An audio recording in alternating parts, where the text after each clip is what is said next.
Hello बच्चों, नमस्कार। स्वागत है आप सभी का इटर्नल क्लासेस बी इनफाइनाइट पर। मेरा नाम है अंकित पांडे और बच्चों आज की क्लास में हम लोग करने वाले हैं class 10 NCERT mathematics chapter number 6 उसका एक्सरसाइज 6.3। और आज इस एक्सरसाइज का हम लोग करने वाले हैं क्वेश्चन नंबर 2। ठीक है, क्वेश्चन नंबर 1 हमने पिछली वीडियो में सॉल्व किया है और पिछले सारे क्वेश्चन और इससे पिछली जो भी 2 एक्सरसाइजेस है उनके क्वेश्चंस आपको प्लेलिस्ट में मिल जाएंगे और प्लेलिस्ट का लिंक आपको डिस्क्रिप्शन बॉक्स में मिल जाएगा। ठीक है, वहां से आप जाके बाकी क्वेश्चन सॉल्व कर सकते हैं। आइए देखते हैं कि क्वेश्चन नंबर 2 में क्या दिया गया है और कैसे सॉल्व करना है। क्वेश्चन नंबर 2 कह रहा है इन फिगर 6.35, ये फिगर है हमारा, ठीक है, आपकी बुक में भी है।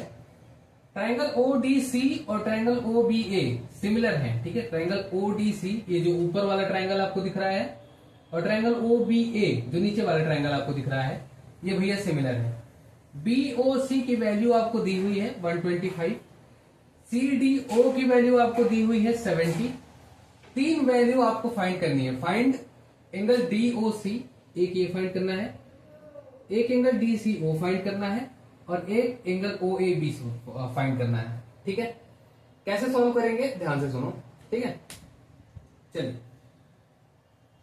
अब यहां अगर ध्यान से देखोगे तो अगर डी बी को मैं बात करूं, ठीक है, सॉल्व कर रहे हैं तो ध्यान से सुनना। डी बी की अगर मैं बात करूं तो भैया डी बी एक स्ट्रेट लाइन है ना। और अगर ये स्ट्रेट लाइन है तो ये कंप्लीट एंगल तो 180 होगा, जिसमें से 125 तो यही हो गया, तो ये बचा कितना। ठीक है, ध्यान से सुनो।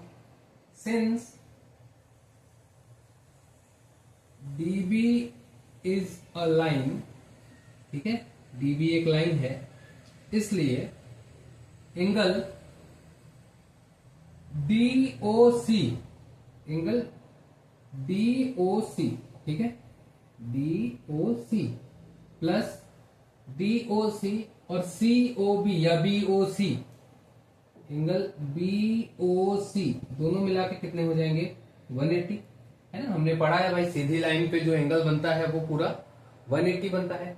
जिसमें से अगर आप देखोगे तो डीओसी की तो वैल्यू हमको फाइंड करनी है और बीओसी, बेटा बीओसी हमको दिया हुआ है 125 है ना, इक्वल्स टू 180 डिग्री।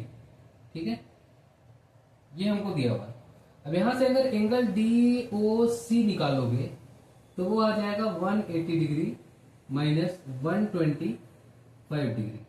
ठीक है, कितना होगा ये, तो एंगल डीओसी की वैल्यू आ जाएगी, ध्यान से देखो, 180 में से 25 माइनस करो, कितना बचेगा ये बचेगा 55, है ना,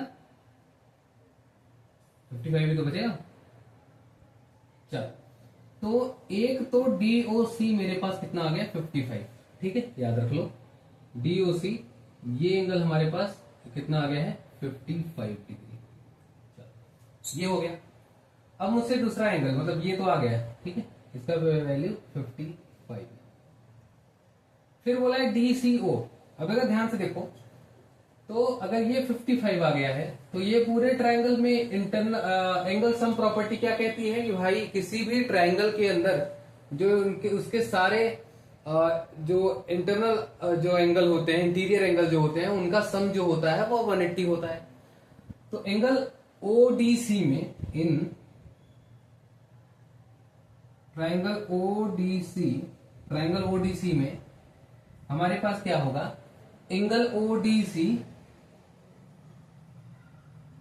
plus angle DOC plus angle DCO, इन सबको मिला के टोटल सम जो आएगा वो आएगा 180। क्यों आएगा, क्योंकि ट्रायंगल के तीनों इंटीरियर एंगल का जो सम होता है, जो ऐड होता है, वो पूरा टोटल मिला के कितना होता है 180 डिग्री होता है। अभी ओडीसी की वैल्यू कितनी है, ओडीसी की वैल्यू 70 है। ठीक है, ये दिया है ना सीडीओ। ठीक है, तो ये तो हमारे पास है 70 डिग्री प्लस डीओसी, डीओसी हमने निकाला है, देखो डीओसी 55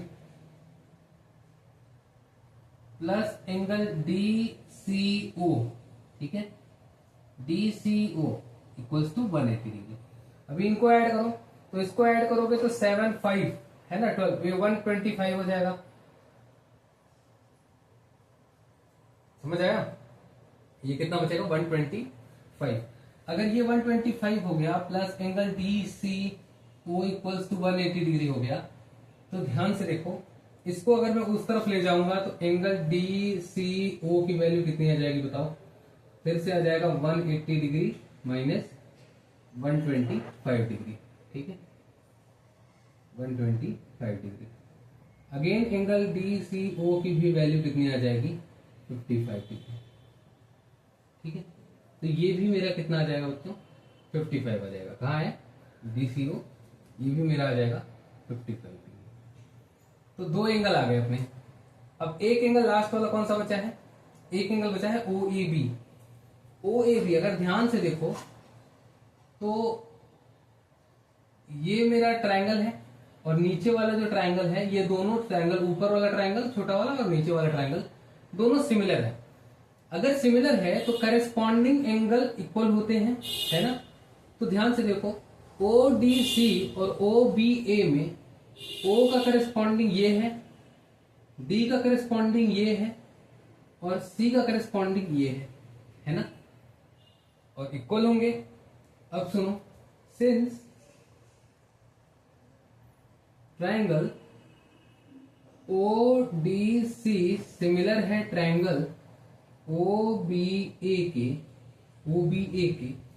तो यहां से करेस्पॉन्डिंग एंगल्स इक्वल हो जाते हैं, है ना? यानी कि हम लिख सकते हैं कि भाई ये एंगल जो है ODC में ये वाला एंगल और OBA में ये वाला एंगल, है ना, C के करेस्पॉन्डिंग है ना?